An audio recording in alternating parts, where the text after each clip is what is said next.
Bismillahirrahmanirrahim. Alhamdulillahirabbil alamin wa bihi nasta'inu ala umuriddin. Wassalatu wassalamu ala sayyidina Muhammadin wa ala alihi wa sahbihi. Wa qala al-muallif rahimahullahu ta'ala wa nafa'ana bihi wa bi'ulumihi wa bi'ilmihi radhiyallahu anhum. Kemarin sudah kita baca bersama rukun-rukun salat jenazah. Sekarang kita akan membaca salah satu penjelasan Imam Ar-Ramli dalam kitab Masalah Sittina Masalah terkait dengan tambahan bagaimana sholat kita itu sah apa tidak. Apa ada syarat lagi setelah kita sudah membaca bersama-sama dari awal sampai akhir tentang sahnya sholat, syarat sahnya sholat, syarat sah wajibnya, syarat sah wajibnya apa, syarat wajibnya sholat, kemudian yang membatalkan dan semuanya ini. Beliau ini menjelaskan ada beberapa hal dalam sholat yang harus kita perhatikan juga. Yaitu kalamnya beliau, wa yushtaratu li sihhatis sholat. Dan disyaratkan li sihhatis sholati krono sholat. Supaya sholat kita ini sah, maka disyaratkan apa? Khul'u na'laihi. Nyopot sandal lorone wong sing sholat, dicopot sandale, ingkana lamun ono opo a'la, opo na'lan, sandal loro iku najisaini najis karone au mutanajisaini utawa nggawa hadu, nggawa najis, terkena najis. Au kana utawa ono apa ba'du sebagiane na'len iku najisan najis au mutanajis. Nah, kata beliau kalau kita ini sholat dengan pakai sandal. Hukum sholat dengan pakai sandal itu boleh-boleh saja, tidak apa-apa. Karena dahulu juga para sahabat, bahkan Rasulullah SAW juga pernah sholat dengan pakai sandal. Tapi kalau kita pakai sandal, harus diperhatikan sandal itu sudah kita yakin tidak ada najis. Karena itu termasuk memakai sandal kan berarti termasuk pakaian. Kalau kita sholat memakai sandal berarti sholat termasuk pakaian kita, hal yang dipakai oleh kita. Oleh karena itu sandalnya harus suci. Tidak boleh ada najis atau terkena najis. Dua-duanya atau salah satunya. Yang penting tidak ada najisnya. Jadi kita boleh menggunakan sholat dengan sandal. Tapi untuk sekarang kita kan di masjid, di musola nggak mungkin pakai sandal. Tapi kalau misalkan mengharuskan seperti itu, misalkan dia punya penyakit atau apa sehingga kemana-mana harus pakai sandal, maka harus dipastikan bahwa sandal itu suci, tidak ada najisnya atau terkena najis. Wa yaqifu lan mandeg ngadeg sapa musolli jawazan kelawan wenang. Ala zahirihima ngadeg ing atase dhuwure naklen. Jadi sholatnya pakai sandal kan berarti sandalnya di atas memakai sandalnya. Ini boleh ingkana lamun ko ono apa na'lan ayen na'lani dhahira ini kedua karone suci karone. Jadi sandal kita pakai, kita berdiri di atas sandal itu boleh asalkan sandalnya tidak ada najisnya. Kaangkana kaya dene ono apa na'lan iku min jildin muzakkatin saking kulite hewan kang disembelih. Jadi kalau kita misalkan pakai sandalnya dari kulit, maka pastikan bahwa kulit itu dari kulit hewan yang disembelih.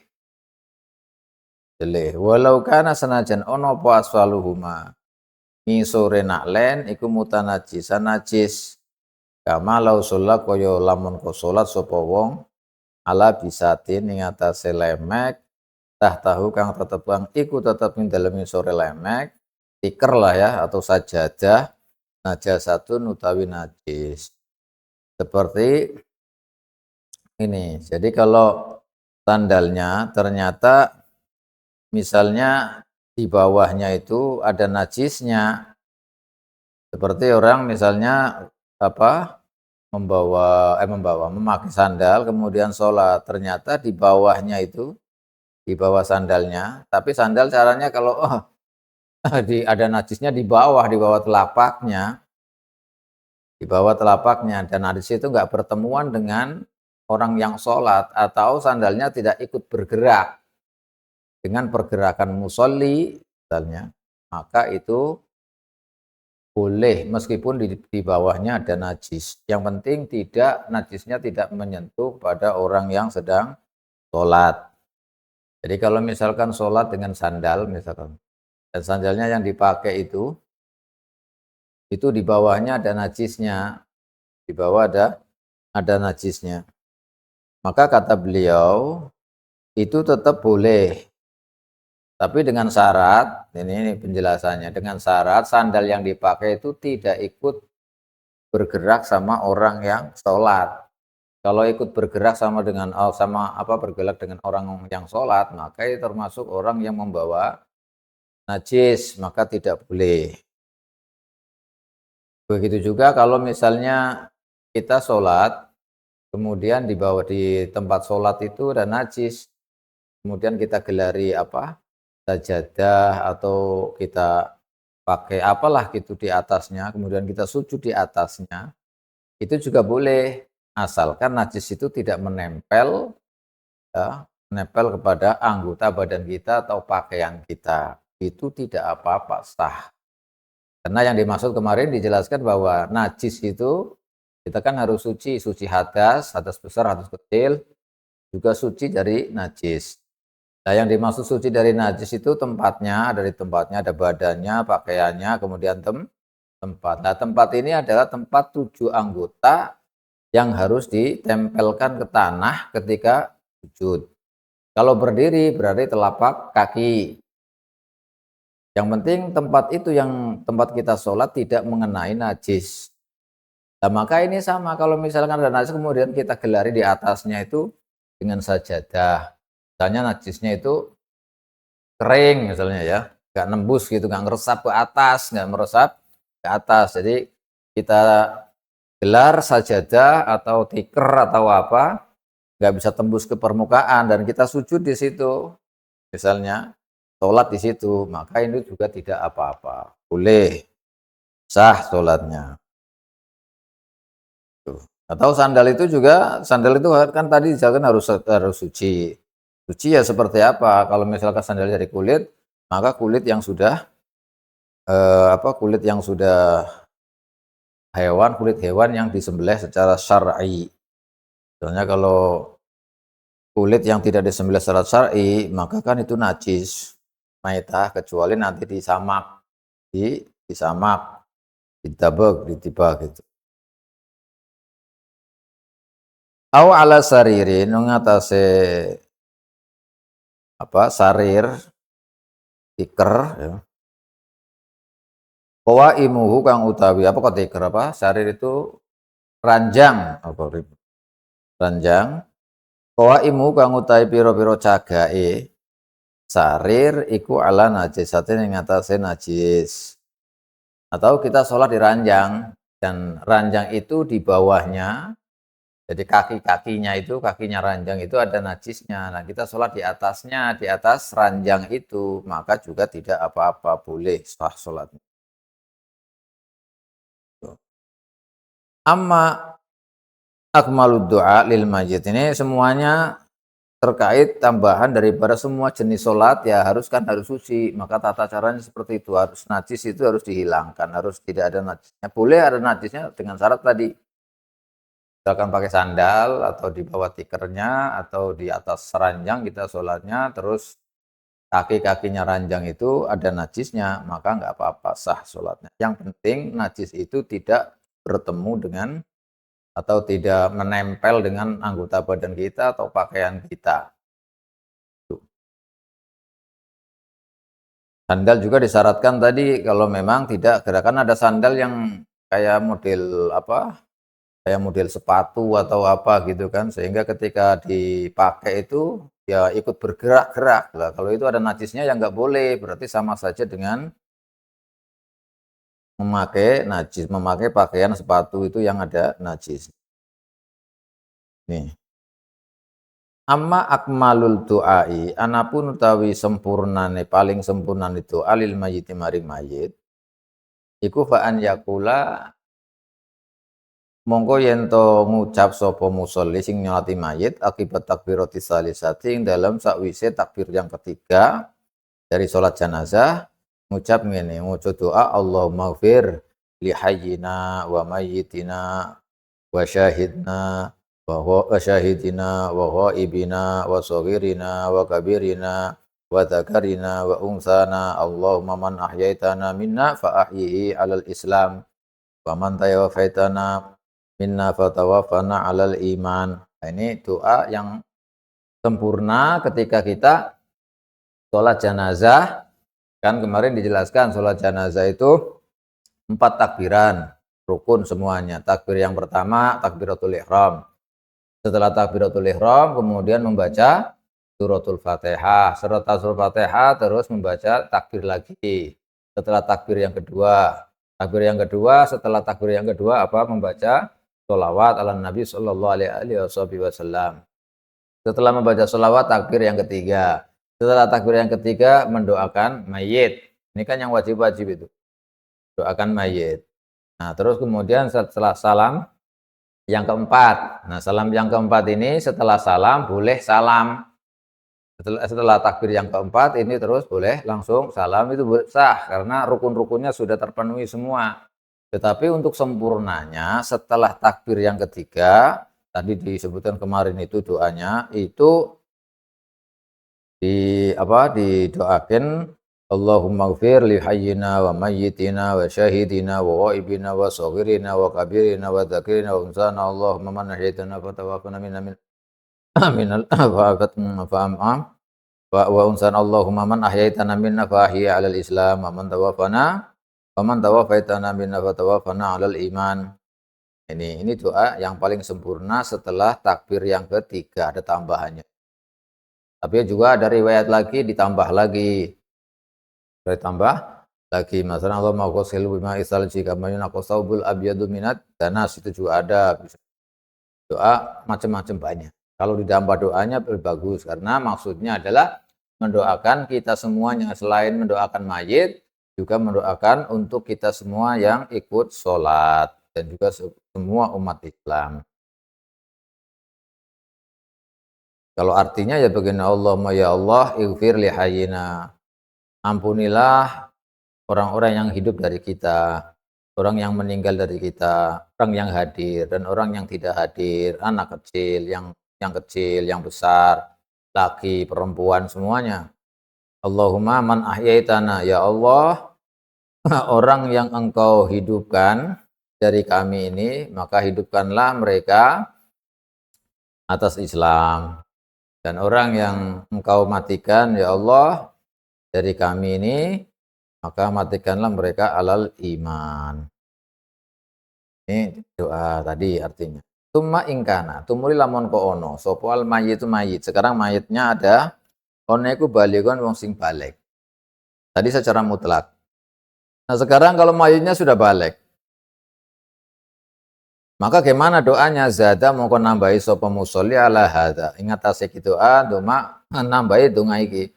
Allahumma adza abduka wa ibnu abdik wa ibnu abdaika kharaja min rauhid dunya wa sa'atiha wa mahbubihi wa hibbaihi fiha ila zulmatil qabri wa ma huwa laqihi kana yashhadu an la ilaha illa anta wahdaka la syarika laka wa anna muhammadan abduka wa rasuluka wa anta a'lamu bihi.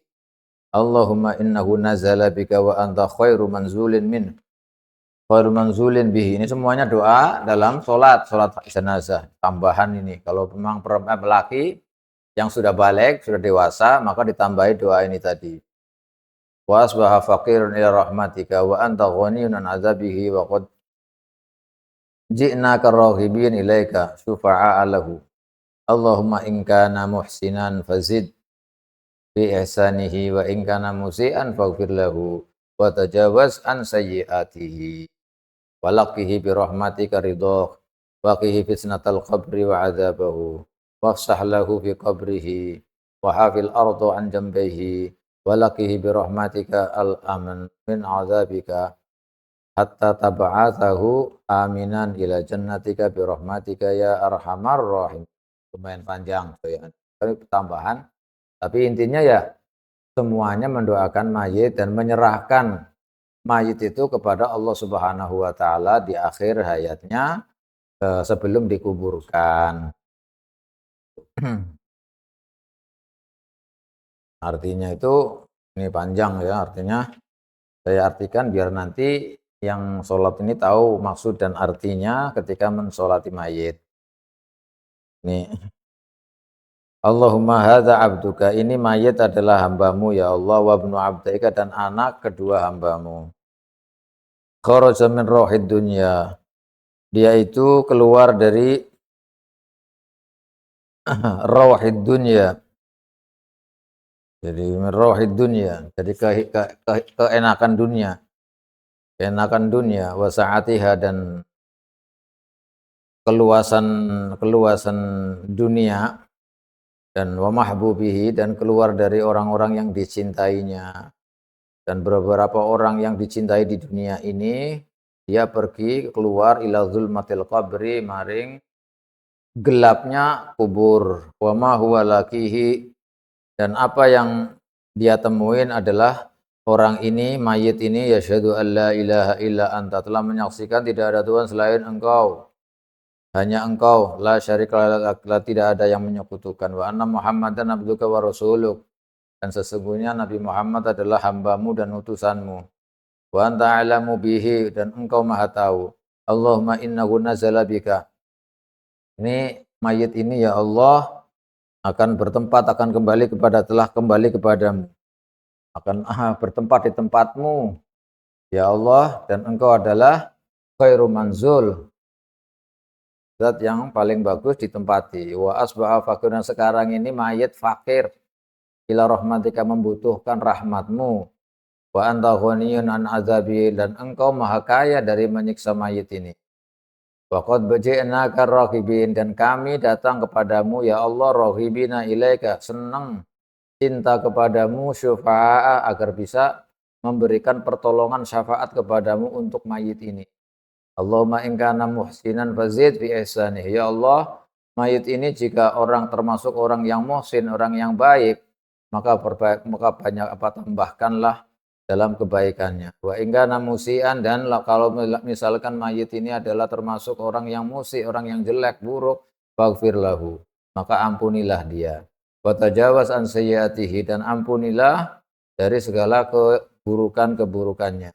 Walaki bi rahmatika, dan temukanlah dia dengan rahmatmu. Ridhoka, dan temukanlah dengan rahmatu, yaitu menemui atau menggapai ridhomu. Waqihi fitnatal qabri, dan jagalah dia ini dari fitnah kubur. Wa azabahu, dan siksa kubur. Wafsah lahu fi qabrihi, dan jembarkanlah, lebarkanlah baginya di kuburnya. Wa hafil arda an jambaihi, dan wajafihi wa hafi jafihi, penggangkanlah bumi itu dari dua lambungnya. Walaqi bi rahmatikal amna, dan dengan rahmatu temukanlah dia dengan keamananmu, min azabika, aman dari siksamu, hatta tab'atsahu aminan, sehingga engkau bangkitkan dia dalam keadaan aman, ila jannatika, menuju surgamu, bi rahmatika ya arhamar rahimin. Artinya, wa in kana lan lamun ono sapa al mayyitu mayit. Sekarang tadi kan Anda balik. Orang laki-laki yang balik, maka doanya ditambah tadi. Nah, sekarang kalau mayitnya perempuan. Wa in kana lamun ko ono sapa al mayyitu mayit, imro'atan iku wadon. Kala mau ngucap sapa musolli, ngucape ngene, hadhihi wa hadhihi amatuka wa bintu abdaika. Diganti, kalau tadi kan hadza abduka. Kalau perempuan hadhihi amatuka wa bintu abdaika. Diganti itu aja, karena yang menunjukkan perempuan, Kalau tadi laki-laki seperti tadi, kalau yang perempuan berarti tinggal ganti, yang tadi hadza abduka diganti hadhihi amatuka wa bintu abdaika. Wa yu'annitsu, lan muannasaken, sapa musolli ad-dhamair beberapa dhamirnya kalau tadi itu abduka dan seterusnya itu kan pakai dhamir mudzakkar karena laki-laki. Maka kalau perempuan ya tinggal ganti dhamirnya perempuan ha itu ha. Kalau tadi kan hi maka diganti ha. Nahunya. Walau dzakkaroha. Nah, sekarang kalau sudah tahu aturannya seperti itu, sekarang kalau musolli dzakkaroha memudzakarkan. Walaupun perempuan tapi tidak menggunakan domir muannas gitu, domir muannas, domirnya tetap laki-laki. Ala iradati syakhsi uliya mudzakkaraken ing atase ngarepaken syakhs. Domirnya kembali ke syakhs, yaitu syakhs seseorang istilahnya yang disolati, bukan menyebut secara khusus mayit perempuan itu. Tapi dia menghendaki ya, maksudnya dengan menggunakan domir mudzakkar yang dimaksud adalah syakhs seseorang yang meninggal. Lam yadurra mongko ora bahaya apa tadzkiruha. Enggak apa-apa kalau tujuannya nanti kembalinya ke syakhs. Jadi hadhihi amatuka dan seterusnya, terus nanti setelahnya memakai domir mu'annas itu tidak apa-apa kalau iradatus syakhsi yang dimaksudkan adalah seorang mayit. Kalau seorang mayit kan umum, siapa saja laki perempuan sama. Itu maksud. Nah ini kalau yang mayitnya itu besar ya, besar. Mayitnya itu besar. Jadi doanya seperti tadi. Lawa ingkan lamun kono sapa al mayyitu mayit ikuti flan bocah cilik. Kala mau ngucap sapa musolli, ngucape badala mazadahu. Ale dadi gantine doa zada kang nambahi sapa musolli ing ma fil balighin dalam donga akan mayit sing balik. Donga ngeten Allahumma ja'alhu faratan li abawaihi. Ini doa khusus kalau mayitnya kecil, anak kecil. Allahumma ja'alhu faratan li abawaihi.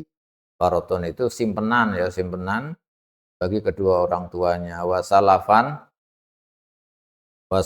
itu maknanya ya apa? Yang mendahulukan dia jadi apa? Mendahului orang tuanya. Wa zukhron dan juga simpenan. Wa idzotan pitutur mau'idoh. Wa tibaran dan juga i'tibar. Wa syafi'an syafi'.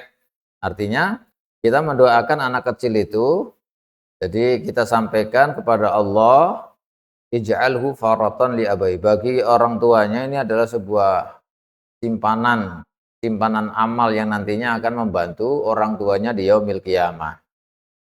Dia telah mendahului dan anak itu supaya menjadi idzoh, pitutur, mau'izah, nasihat bagi orang tuanya. Seharusnya harus bagaimana. Wasyafi'an dan bisa mensyafaati. Wasakil bihi mawazinahuma. Ya Allah, beratkanlah dengan mayit kecil ini, anak ini, mawazinah, timbangan amale dua orang tuanya. Wa afriq lan ngesakaken panjenengan as-sabra ing kesabaran ala qulubihima ing atase pira-pira atina bawai. Dan berilah kesabaran bagi orang tuanya. Jadi sudah itu tambahan kalau memang mayitnya kecil. Terus wa yusannu dan disunahkan. Nah, tadi saya ulangi lagi, ini kan kalau sholat jenazah, ya, kalau sholat jenazah itu kan nggak ada apa, tidak ada sujud, tidak ada ruku, ya berdiri saja. Maka tadi yang disebutkan wa yushtaratu li sihhati shalah. Ini kalau sholat jenazah khususnya kalau pakai sandal misalnya, sandal yang di bawah itu ada najis. Dan kan nggak bergerak, nggak apa, maka nggak apa-apa, boleh sah-sah saja. Kalau yang dimaksud saya jelaskan bahwa apa, kalau najisnya di sandal kemudian sandalnya dipakai ikut bergerak sujud, ikut bergerak ruku, ikut bergerak semuanya, maka itu nggak boleh kalau memang itu sholatnya bukan sholat jenazah karena termasuk membawa najis. Tapi kalau sholat jenazah kan nggak bergerak, berdiri saja terus. Jadi maka kalau misalkan pakai sandal di bawahnya tidak tembus ke permukaan yang menempel ke kaki, terus sholat jenazah, maka nggak apa-apa, sah maksudnya. Kalau sholat di ranjang misalnya, sholat di ranjang di kakinya juga kaki-kakinya ranjang itu ada najisnya. Sholat jenazah itu lebih tidak apa-apa lagi, boleh. Atau digelari sajadah di bawahnya ada najisnya. Kita duduk di atas sajadah, berdiri di atas sajadah atau tikar. Di bawahnya ada najisnya tapi najisnya nggak tembus sampai mengenai kakinya misalnya atau pakaiannya, maka tidak apa-apa boleh. Ini kalau sholat jenazah. Jadi harus diperhatikan hal-hal yang seperti itu. Nah, wa yusannu sudah selesai. Wa yusannu lan den sunataken. Apa an yakula ngucap pada takbiratir rabi'ati. Ini tadi kesempurnaan. Setelah takbir yang keempat, maca apa? Allahumma la tahrimna ajrahu wa la taftinna ba'dahu waghfir lana wa lahu. Jadi kita kan wajibnya hanya takbir yang keempat. Setelah takbir keempat itu salam, selesai gitu.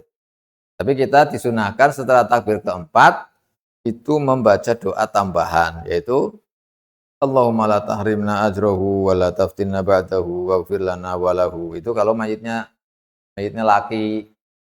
Ya. Kalau mayitnya laki. Kalau mayitnya perempuan ya tinggal tinggal Allahumma maghfir Allahumma la tahrimna ajruha wa la taftinna ba'daha waghfir lana wa laha. Atau la tahrimna ajrahu boleh, tapi yang dimaksud hu itu bukan perempuan, tapi yang dimaksud adalah dzalika syakhs, seorang mayit istilahnya. Di baris syakhs maka enggak apa-apa. Kayak tadi uraian.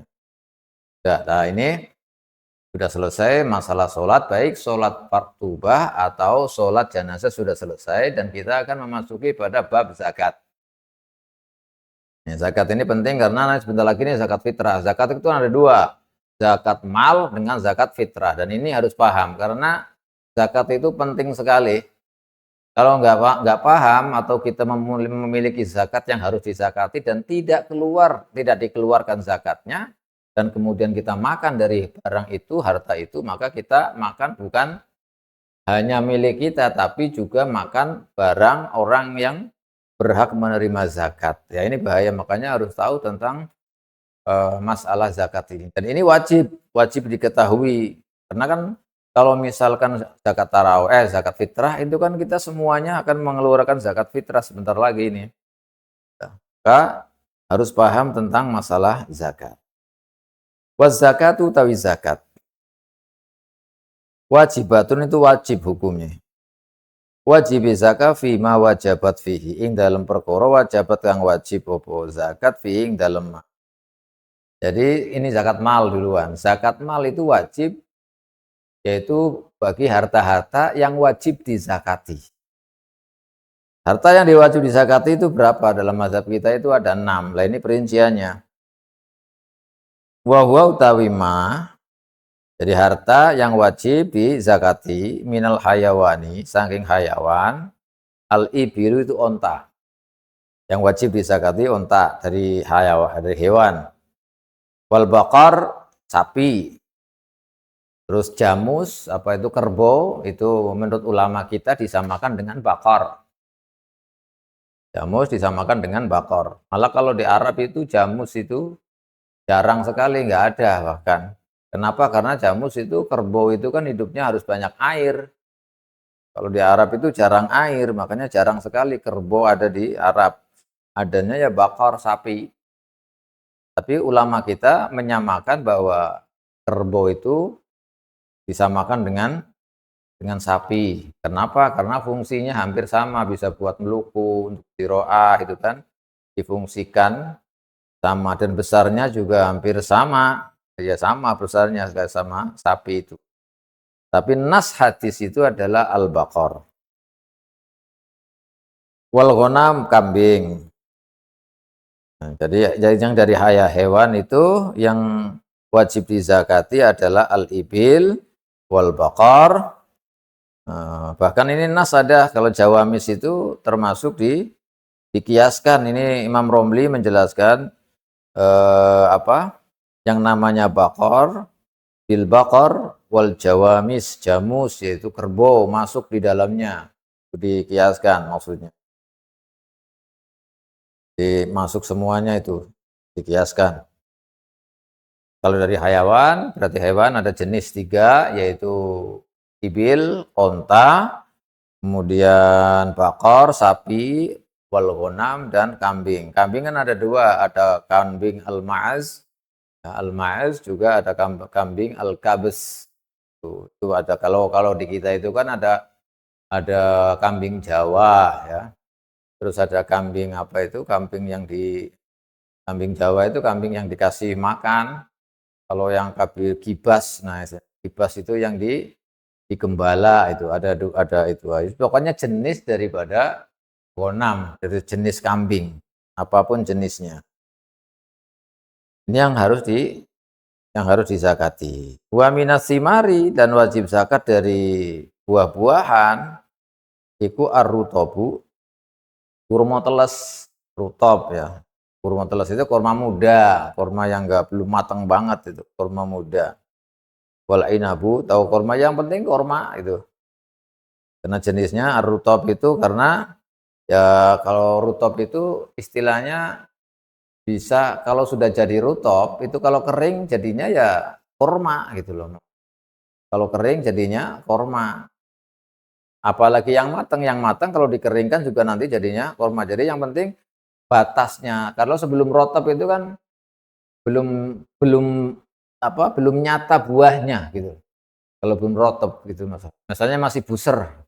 Nama kurma itu banyak, mulai dari pertama mengembang itu kayak yang manggar begitu itu, sampai jadi tamer itu beberapa nama. Nah, sebelum nama dari rooftop itu ada buser itu yang masih hijau itu. Masih hijau itu masih belum belum bisa ditentukan. Kadang itu pada gugur, jatuh ya. Dan belum bisa dipastikan lah akhirnya. Baru belum istilah, kalau tanaman yang lain itu belum dinamakan buduwis sholah. Belum jelas kelayakannya untuk dimakan istilahnya. Maka ini qabla buduwis sholah, ini belum masuk kategori kewajiban zakat. Jadi kalau rutob itu batas setelah bahwa itu buduwis sholah, sudah layak untuk dimakan, layak untuk disimpan, layak untuk ini. Makanya disebut ar-rutob. Wala inab dan anggur. Anggur ini juga jenis anggur apa saja? Anggur. Jadi dari buah-buahan itu ada kurma lah, buah kurma yang batasnya paling cepat itu adalah ar-rutab atau al-inab. Al-inab juga anggur, itu juga termasuk tanaman termasuk buah yang harus dizakati. Artinya ini disebut oleh fikih itu al-amwal az-zakawiyah. Harta jenis harta yang harus dikeluarkan zakatnya. Wa minal habbi, lan saking wijen dari biji-bijian, al-hintatu iku gandum.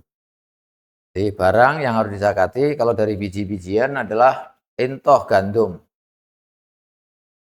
Wasyair, jagung centel, syair. Jadi kalau di sini ya gandum kayak yang hitam-hitam itu, agak hitam itu. Kalau di sana itu ada syair itu, ya tanamannya hampir kayak jagung tapi bukan jagung. Jadi ininya agak kecil-kecil gitu. Bijinya itu agak kecil, kalau jagung kan kita tahu, tapi kalau syair itu tidak seperti itu. Jadi kayak lebih kayak gandum gitu. Jadi kayak gandum itu. Kayak gandum tapi jenisnya jenis lain, tapi ya satu jenis itu.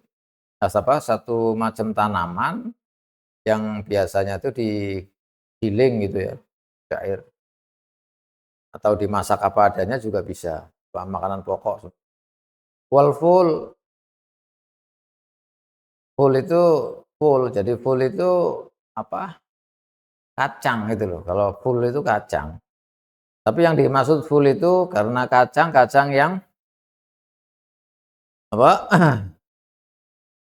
kacang yang sejenis kayak kacang yang dibuat ini, kacang-kacangan lah pokoknya.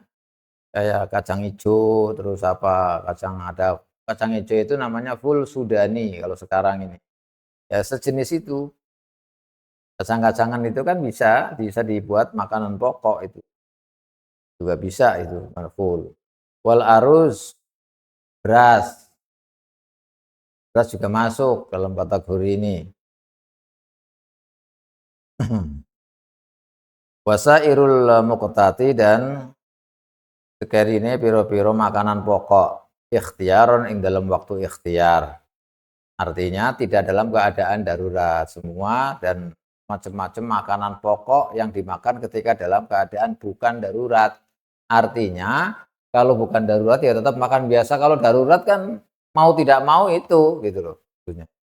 Kalau keadaan darurat itu apapun bisa masuk, bukan hanya nasi. Kalau dalam keadaan darurat berarti bukan makanan pokok. Lah ini maksudnya dalam keadaan ikhtiar itu bukan dalam keadaan darurat. Jadi kalau nasi apa padi itu beras itu kan beras full dan lain-lain itu untuk jadi makanan biasa, makanan pokok biasa. Dalam keadaan biasa bukan darurat istilahnya. Kalau darurat apa saja masuk makan karena darurat. Ini harta-harta yang harus dizakati. Wa minal jawahiri lan saking piro-piro sesuco, nah itu permata lah istilahnya jawahir itu. Oh, iku azhabu emas. Jadi kalau perhiasan jawahir itu perhiasan bukan permata yang selain zahab karena permata itu kan banyak. Ada permata yang dimaksudnya bukan bukan emas, tapi ini jawahir itu maksudnya ya sejenis emas. Jadi kayak kalau bahasa Jawa itu sesuco, yaitu emas dan perak, al-fiddah. Ini harta-harta yang harus disakati, harus kita tahu. Wa minal urudi dan saking bondo dagangan, piro-piro bondo dagangan, iku urudu tijaroti, piro-piro bondo dagangan. Nah, jadi dari ada tanam, dari hewan, kemudian dari buah-buahan, kemudian dari tanaman, makanan pokok, kemudian dari dari emas dan perak. Itu harta-harta yang wajib dizakati. Tapi apakah secara mutlak? Tidak. Nanti ada ketentuan zakat itu. Bukan setiap punya sekian berarti harus zakat. Enggak. Dalam mazhab kita itu tidak. Agak apa? Karena mazhab kita itu ketat dalam hal ini. Jadi mengacu pada nas dari Nabi SAW atau dari sahabat dalam masalah zakat ini. Lain dengan mazhab Hanafi, kalau mazhab Hanafi itu lebih luas. Bukan hanya 6 ini yang disebutkan tadi, kelompoknya itu, tapi kullu ma nabata minal ardi itu wajib. Jadi kalau apapun yang tumbuh dari tanaman, dari bumi itu wajib dizakati menurut mazhab Hanafi, lebih luas lagi. Nah, kalau kita tidak, mazhab kita Syafi'i itu tidak ditentukan zakat itu khusus karena mansus dari Nabi SAW ya dari tadi harta-harta yang disebutkan tadi. Kalau selain harta yang disebutkan tadi maka tidak wajib. Namanya zakat mal. Di harta-harta yang wajib dizakati tadi yang disebutkan. Nah, kalau kita sudah tahu itulah harta-harta yang harus dizakati, maka bagaimana syarat-syaratnya, syarat wajibnya, terus caranya mengeluarkan bagaimana berapa jumlahnya. Nah, ini akan dijelaskan. Wa syurutu wujubi zakati utai piro-piro syarate wajib zakat khamsatu asya itu 5 piro-piro perkara. Syarat wajibnya zakat itu ada 5. Syarat wajibnya ya, syarat wajib. Syarat wajibnya zakat ada 5. Yang pertama al-Islam. Islam jelas. Jadi yang punya harta itu adalah orang Islam. Kemudian wal hurriyatu merdeka, bukan budak. Bukan amat. Jadi harus ada hurriyah ini, orang muslim terus yang hur. Wal milku tam, dan memiliki yang sempurna. Kepemilikan yang sempurna. Artinya kepemilikan sempurna itu 100% milik dia. Ibarat jual beli itu sudah sah jual belinya. Belum sudah serah terima ya semuanya, sudah terima, sudah bayar ya, sudah menerima barangnya, sudah menyerahkan apanya lah semuanya. kemudian bukan mahalul khiyar, pokoknya sudah sempurna. Yang sekira kalau sudah jual beli ya sudah sah, sudah dia milik dia, tidak. Itu namanya milik tam. Atau atau milik yang bukan sempurna, juga milik yang bukan sempurna, yaitu misalnya kepemilikannya hamba mukatab. Nah, mukatab itu kalau sekarang kan nggak ada budak ya, ada budak mukatab. Budak mukatab itu adalah budak yang mengadakan transaksi dengan sayyidnya untuk kemerdekaan dia agar atau dengan cara membayar beberapa cicilan misalnya. Kalau bayar beberapa cicilan, kalau sudah selesai cicilannya ya dia merdeka. Itu namanya mukatab. Maka yang harta yang dimiliki oleh budak mukatab ini namanya bukan milkat tam. Kenapa? Karena dianya sendiri masih statusnya budak. Tapi satu sisi dia itu bisa membayar cicilan, berarti hartanya kan milik dia gitu loh. Tapi kepemilikannya itu dhaif. Kenapa dhaif? Ya itu tadi. Karena sebagian dalam hal dia kepemilikannya memang memiliki, tapi dianya sendiri dalam keadaan budak. Maka harta yang dimiliki oleh budak ini tidak wajib dizakati karena syaratnya adalah harus milik atam.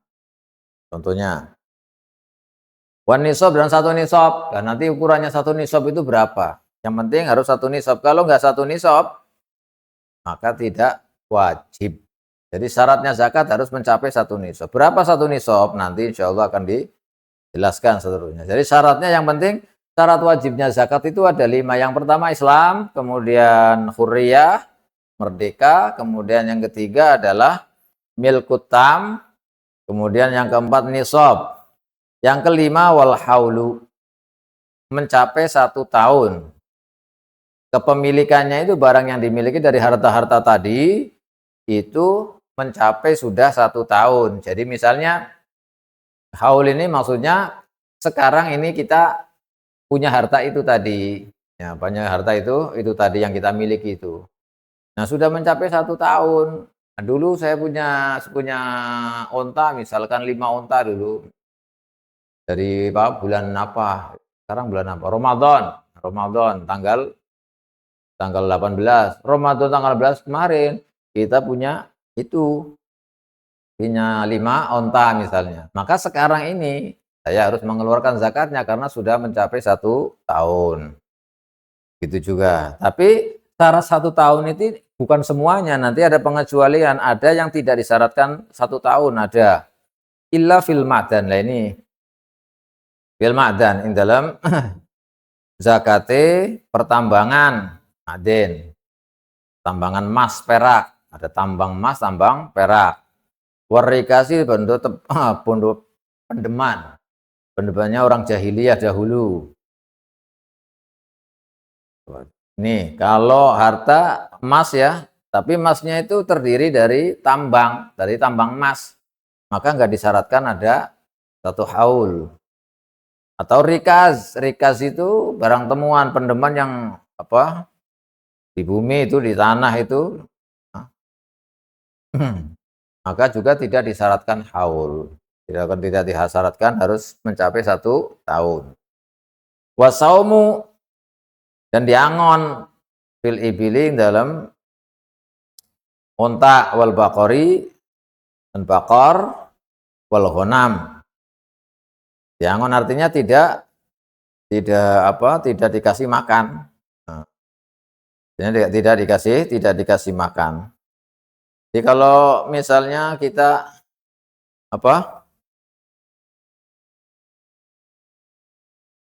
di punya hewan, mulai onta, onta, sapi, kerbau tadi yang disebutkan, kemudian ghanam. Ini kok dikasih makan istilahnya. Kita yang ngasih makan. Jadi dikasih kandang, terus kemudian dalam setahun penuh itu kita nyari makan untuk kambingnya itu, atau ontanya atau sapinya. Di kandang saja, enggak di ngon, enggak di gembala gitu. Nah, maka Maka itu wasaumu fil ibil wal bakar, kalau memang di situ maka tidak wajib zakat. Ini tidak wajib zakat. Jadi syaratnya itu Islam, Kuryah, al-milku tam, kemudian nisab, kemudian al-haul. Al-haul. Al-haul itu tadi disebutkan, kecuali ma'din, rikas. Wasaumu, jadi itu tadi disebutkan juga as-saum. Jadi hewannya itu dikasih makan. Dikasih makan bukan digembala. Maka itu tidak wajib zakat. Tapi kalau digembala di tempat yang mubah istilahnya, maka wajib zakat. Atau apa kambingnya atau apa itu dibuat kerja istilahnya. Namanya apa? Al-awamil, dibuat kerja untuk tanaman, untuk persawahan atau apalah pokoknya dibuat kerja, maka itu tidak ada zakatnya. Jadi ada ketentuan syarat-syarat sebagai kewajiban zakat itu apa saja ya seperti tadi itu. Nah, wajibnya zakat binisobiha, kelawan nisobi zakat. Ayat zakati al-ma'rufi kang wis ma'ruf. Kang wis dikawerwi fi kutubil fikih dalam biro-biro kitab fikih. Liman sa'ala kaduwe wong sa'ala kang takon sapa man anhu saking nisab. Wa ta'allama dan belajar sapa man ing nisab. Jadi itu wajibnya zakat itu kalau sudah mencapai satu nisab. Lah nisab ini sudah ma'ruf, sudah diketahui bagi orang yang sudah belajar atau bertanya, sebenarnya nisab itu berapa ininya gitu.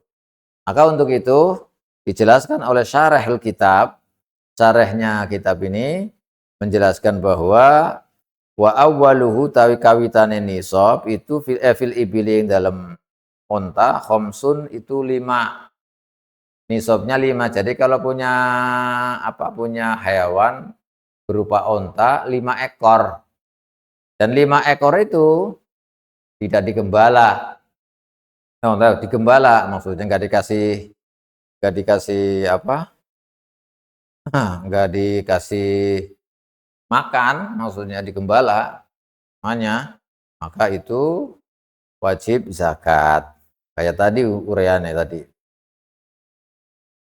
Itu fil ibil khamsan. Wa fiha lan ing dalam khamas syatun utawi wedhus siji wajib zakate. Wahya utawi syah iku jaz'atu dhanin itu powele wedhus tumbo. Jadi, kalau kita memiliki 5 unta yang wajib dizakati dengan syarat-syarat tadi yang disebutkan, maka zakat yang harus dikeluarkan berapa? Yaitu kambing 1. Kambing jenisnya yang berapa? Yang bagaimana? Jaz'atu dhoni. Yaitu kambing domba yang sudah tua. Berapa tuanya? Tuanya laha sanah. Yang berumur 1 tahun. Kalau kambing domba itu umurnya setahun. Kalau di bawah 1 tahun nggak boleh, nggak cukup untuk dikeluarkan sebagai zakatnya. Kan kalau 5 onta, zakatnya yang dikeluarkan adalah 1 kambing. Kambing yang kalau kambingnya jenisnya domba, maka yang berumur 1 tahun. Ausaniyatu ma'zin, utawa wedhus kacang, wedhus kecil, ya, ma'z itu. Wedhus yang bukan wedhus domba lah, ma'z. Lahai ku tetep kaduwe saniyatu ma'zin sanatani utawi 2 tahun. Jadi kalau mau mengeluarkan kambing domba nggak apa-apa, yang sekira umurnya sudah sampai 1 tahun.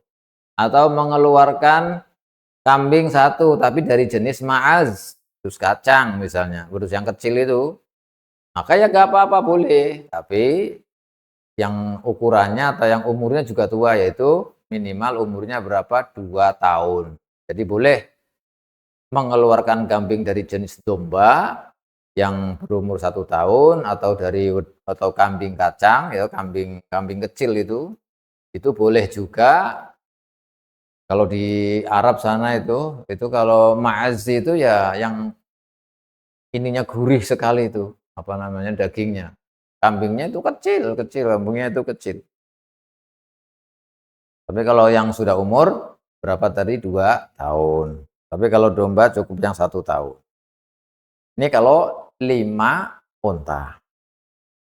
Wa fi asyrin lan iku tetep ing dalem 10 unta syatani utawi 2 kambing.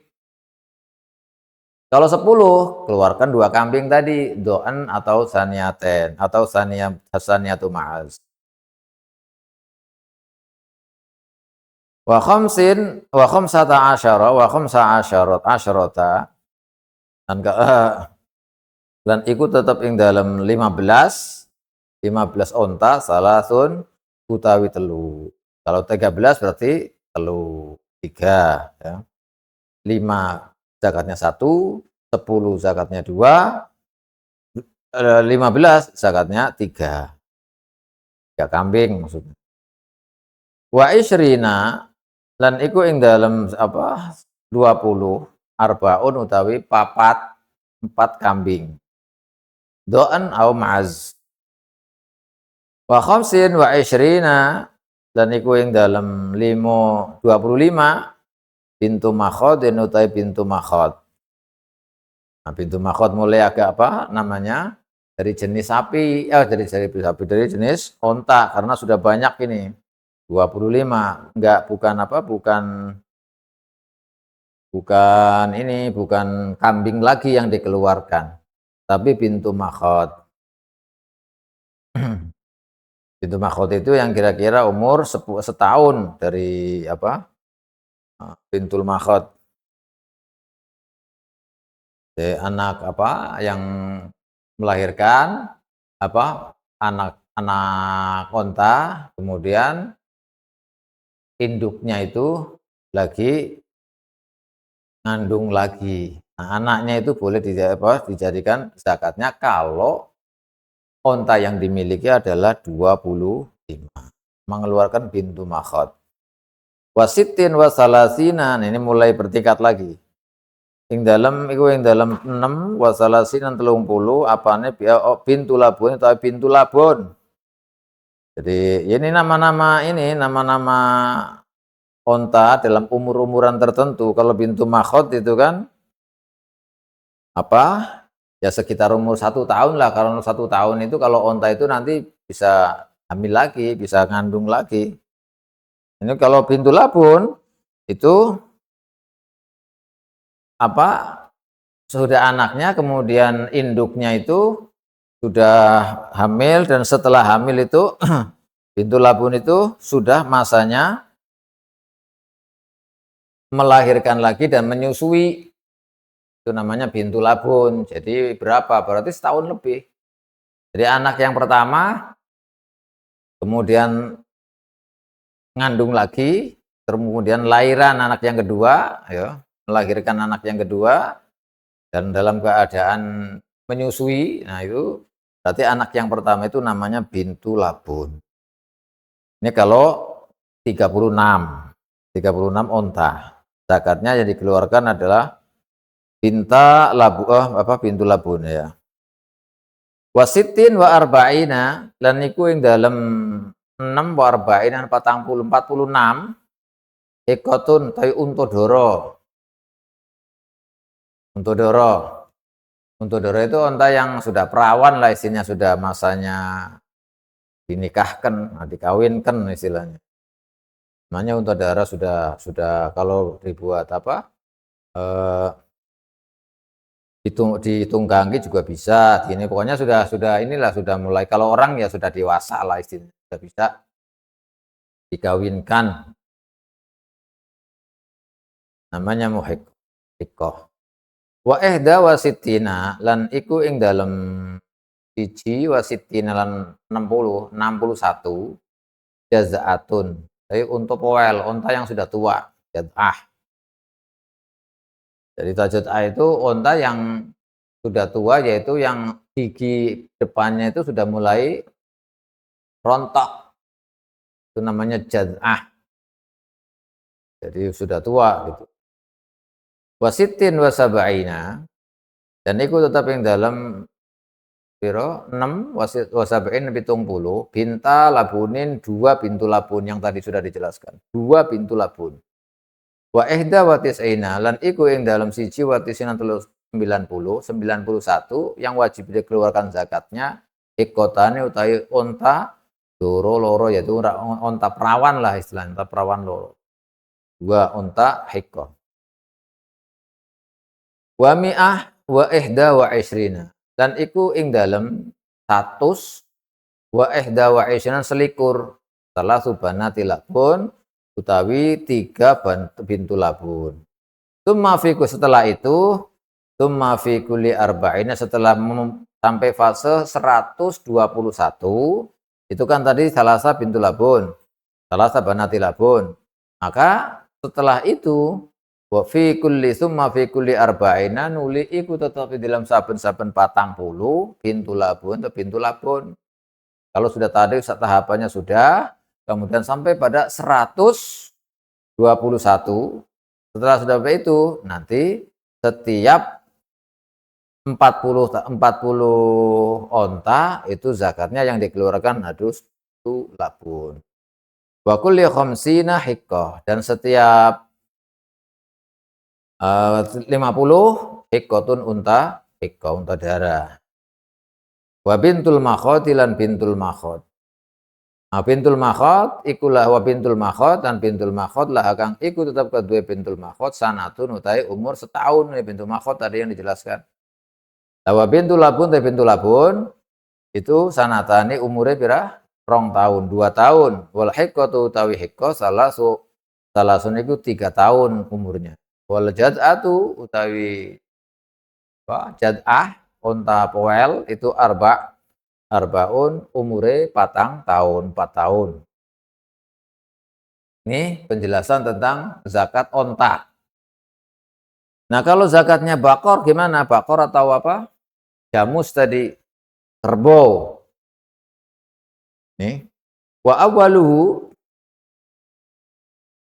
utawi kawitane nisab fil baqari dalam sapi, dari pertama nisab yang pertama salasuna itu 30. Kalau punya sapi 30 berarti itu 1 nisab. Atau kerbau 30 ekor, maka itu berarti 1 nisab.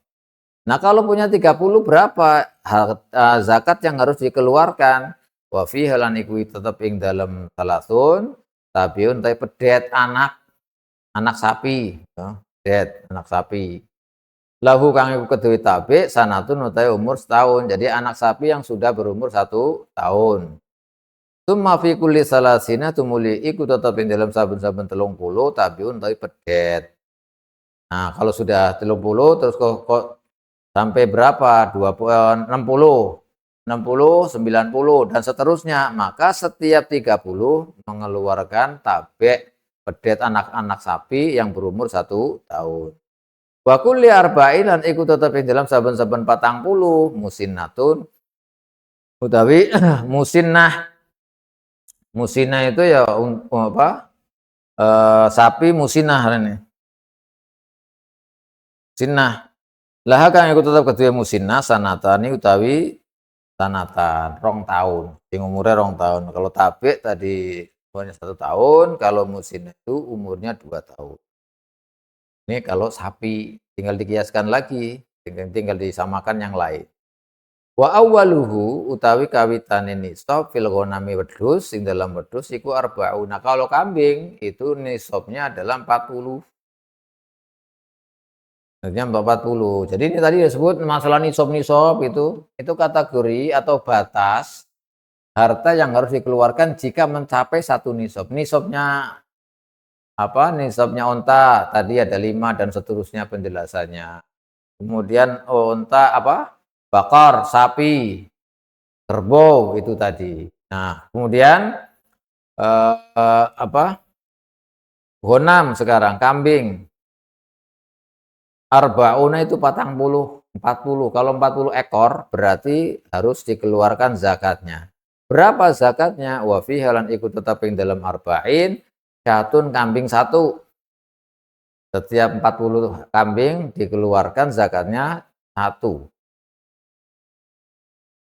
Wa fi mi'atin dan ing dalam 100 wa ihda wa isyina 121 syatani utawi wedhus loro. Tapi kalau biasanya kan 40. Kalau sudah 40 kok masih bertambah terus ya. Terus bertambah sampai 121. Maka wajib dikeluarkan zakatnya berapa? Dua kambing. Wa mi'ataini wa wahida. Kalau mencapai sampai 201 misalnya. 201. Maka berapa yang harus dikeluarkan zakatnya? Salasun 3 kambing. Jadi kalau sampai tadi kan ada 40 tuh sampai 121. 121 tambah lagi Masya Allah rezekinya banyak sampai 201 misalnya. Maka dikeluarkan 3 kambing. Wa arba'i mi'atin lan iku tetep ing dalem 400 arbaun nanti patang wedus. Jadi kalau sudah itu berarti setiap 100 1. Kalau 400 berarti 4. 500 berarti 5 gitu.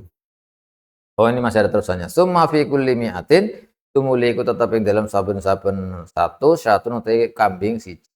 Jadi tadi hitungannya kalau sudah sampai 400 kan 4 kambing, 500 berarti 5 kambing, 600 6 kambing, 700 7 kambing dan seterusnya. Nah itu batas-batas nisab. Wa awwalu utawi kawatan nisab fis simari ing dalam simar. Simaring dalam apa? Wowoan wal habbi lan bijen-bijenan al mutaqaddimaini kang wis dingin karone.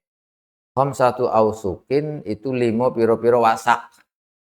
5 wasak. Wasak itu ya ukuran wahya utawi wasak ini. Iku alfun 1000 wasitumi atiritlin lan 600 rotel.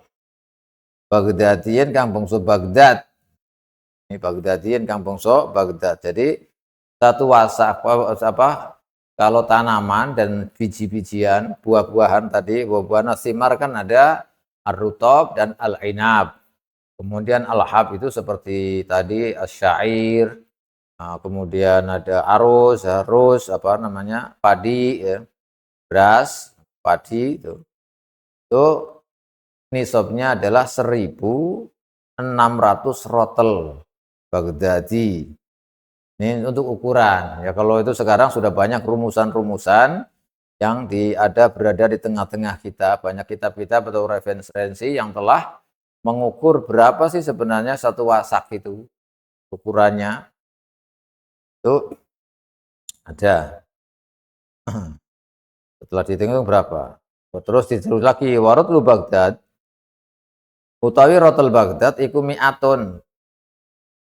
100 wasama niatun nan wolu wa isyrun 21 likur 128. Apane dirhaman dirhame. Wa arba'atu asba'i dirhamin lan pitu piro-piro seperpitune dirham. Itu ukurannya, ini ukuran dahulu pakainya begitu. Nah, pokoknya kalau sekarang kan pakainya kilo. Pakainya kilo tinggal di apa? Itu ambilin apa? Takrir Sadida itu ada. Kitab Takrir Sadida. Sana. Sana apa di sana lupa. Itu ada ukurannya. Buka bab ini biar tahu jelas ininya. Nah, itu apa namanya? Ukuran daripada nisabnya tanaman tadi. 1.600 rotel.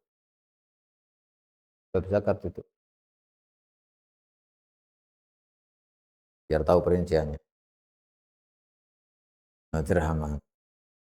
Ini semuanya ukuran itu. Wa qadru dzalika utawi kira-kirane kabeh mulai alfun wasitun seterusnya bil ardabi kelawan takran al misri takran Mesir sitatun niku 6 itu sitatu arodiba 6 piro-piro takran. Warubu ardab ini nama takran ardab itu nama takaran. dulu, zaman dulu. Dan seperempat ardab.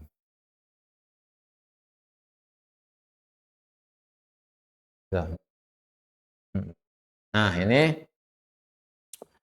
ada ukurannya kan tadi 1 wasak ya. Nah, jadi satu ausok 5 wasak. Nah, kalau ukuran sekarang ini, kalau ukuran sekarang 5 wasak itu berapa satu nisabnya berarti? Kalau diukur oleh para ulama sudah dirumuskan, 5 wasak adalah sama dengan 300 sok. 300 sok sama dengan 1200 mud. 1200 mud sama dengan 1600 rotel Baghdad. Terus satu sok itu sama dengan 2,75 kilogram. Jadi tinggal ngalih. Aniso berarti 300 ya, 300 sok dikali 275. 2,75 sama dengan 825. Ini bersih ya. Ini kilogram. Berarti 825. 825. Ini setelah sudah mentes atau sudah jadi, sudah butuh sholah itu. Nisabnya itu 825. Berarti berapa ya? Berarti 825 kilogram berarti berapa? 8 kintal 225. 8 kintal 25 kilo. Itu setelah sudah bersih, itu sudah bersih. Itu kira-kira segitu itu kalau diukur dengan kilogram. Kalau belum bersih ya berarti sebenarnya tinggal ngali aja. Tinggal berapa kira-kira diperkirakan. Ya kan misalkan gabah misalnya satu kalau gabah 100 misalnya. Jadinya itu berapa? Kalau ketika diselap ya, jadi berasnya itu jadi berapa? Yang penting kalau mau zakat misalnya sudah jadi, yaitu sekitar 8 ton 25. Kalau sudah mencapai itu, kita punya pari, kita punya padi, atau punya beras itu, atau punya tadilah mulai ainab atau rutop, ya, cair, beras itu kalau sampai pada hitungan tadi nisab, maka itu itu sampai pada 825 kilogram. Ya seukuran itu. Kalau sudah sampai ke situ berarti wajib dikeluarkan zakatnya. Terus berapa zakatnya? Nah, ini nanti dijelaskan. Nah, ini yang disebutkan dalam kitab ini ukuran beda-beda. Ada yang ukuran dari Mesir, ukuran dari Irak gitu kan. Wayuta baru lantian wilang-wilang. Opo nisobu simar, opo zalikan nisobu simar. Bilang tamron. Hale dadi kurma. Atau ya hal dadi kurma sudah jadi kurma. Au zabiban atau tadi anggur kering. Au zabiban. Terus apa itu? Au tatam marok. Nah, zabiban. Wa yutabaru dzalika tamun au zabiban. Ditanggapi dibilang bahwa itu sudah menjadi tamer. Hitungannya kalau masalah kurma dan inab anggur itu mulai kapan? In tatam maro lamun jadi kurma. Jadi kurma garing. Au tarot tabau tadi kering. Opo inab. Jadi hitungannya tadi kalau tamer, kalau rutop ya, itu dihitungnya kalau sudah jadi tamer itu berapa ininya? Timbangannya itu berapa? Kalau jadi anggur ya anggurnya jadi berapa kalau sudah zabib? Tazab baba kota rotab ini tazab baba jadi anggur kering. Wa illa lan lamun ora tatamar atau tazabbab baru topan maka dihitung rutop. Nah, wa inaban lan inab teles berarti. Jadi yang dikeluarkan itu yang diproses untuk jadi zakat itu ada kalanya berupa korma yang sudah matang itu, yang sudah kering misalnya, atau zabib yaitu anggur kering. Kalau tidak ada misalnya, adanya itu yang masih basah, ya yang basah. Wa inaban, ya anggur yang masih basah. Itu yang baru dihitung sampai ke zakat itu tadi, nisab itu tadi. Kalau sebelum itu enggak, belum masuk masanya wajib.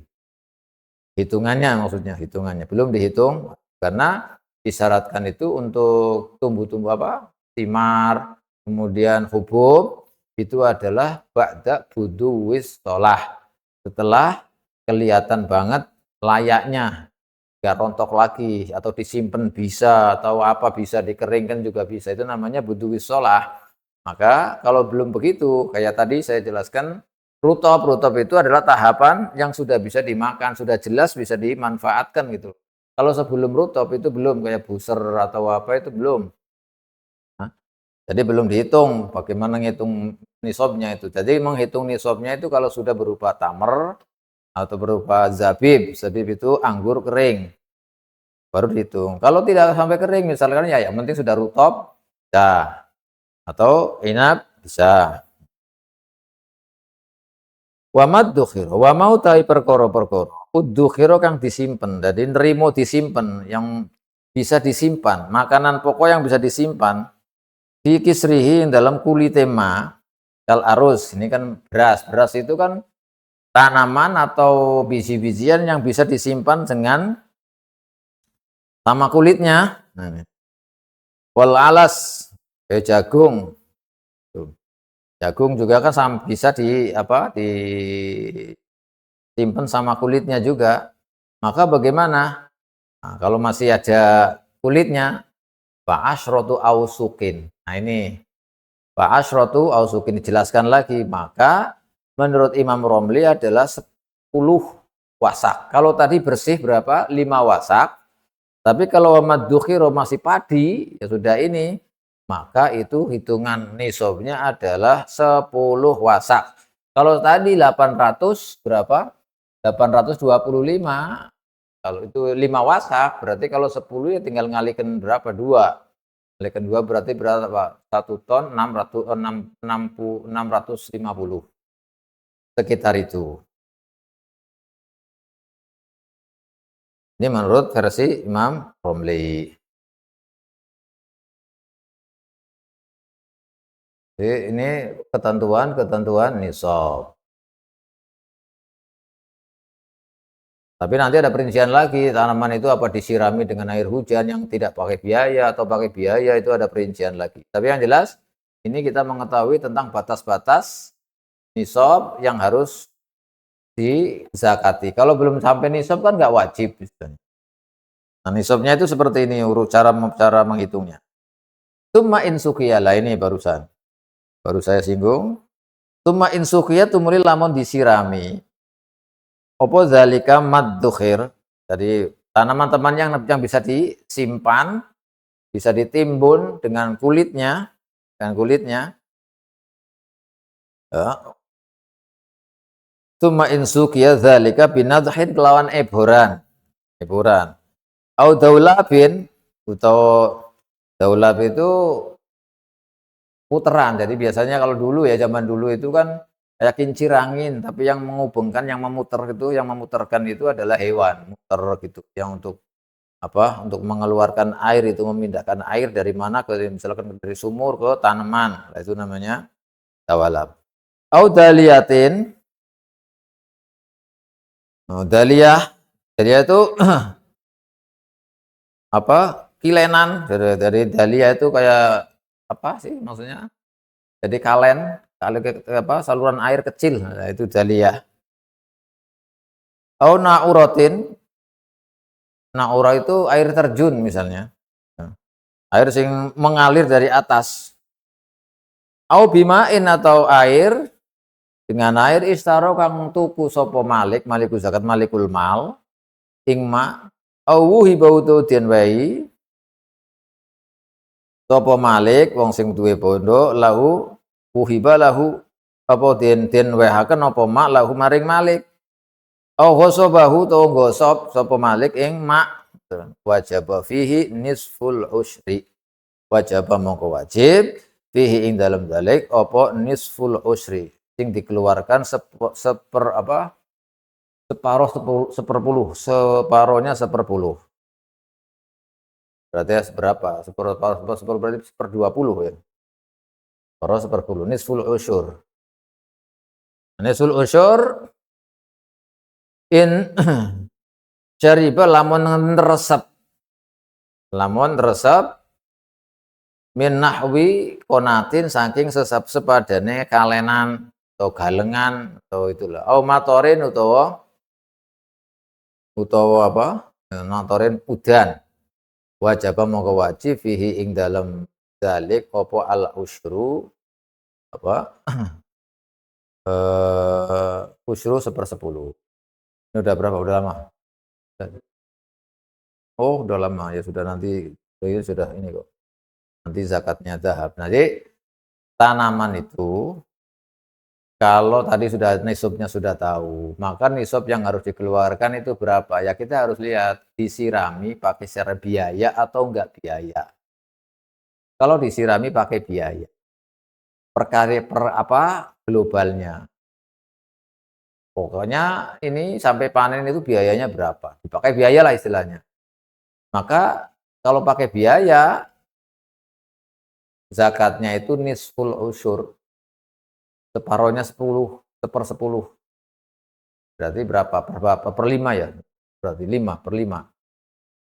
10 itu. Oh, kok 1/5 sih? 20 ya, 20/20.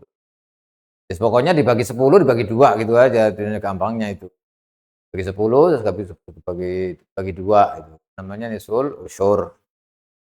Terus kalau misalnya tanamannya itu disirami atau disirami, perawatannya itu nggak pakai biaya. Nah kalau nggak pakai biaya, dikeluarkannya zakat itu wajib dikeluarkan adalah 1/10. Kalau pakai biaya separoh 1/10-nya. Kalau tidak pakai biaya itu adalah 1/10. Sepersepuluhnya berapa? Ya tinggal ngitung aja. Tadi kalau misalkan 825, 1/10-nya itu berapa? Atau 1/10-nya itu separuh 1/10-nya itu berapa? Tinggal ngalihkan saja. Nah, ini yang wajib zakat-zakat kita sampai pada asimar wal khubub dan selanjutnya insya Allah ke zakatnya apa? Ke nisabnya yang belum ini apa? Emas ya, emas. Emas ini belum. Masukkan emas, kemudian rikas dan lain-lainnya itu, dari nggak ada nisab ya. Nanti selanjutnya sisanya itu akan dijelaskan pada pertemuan yang akan datang insyaallah biidznillahi ta'ala.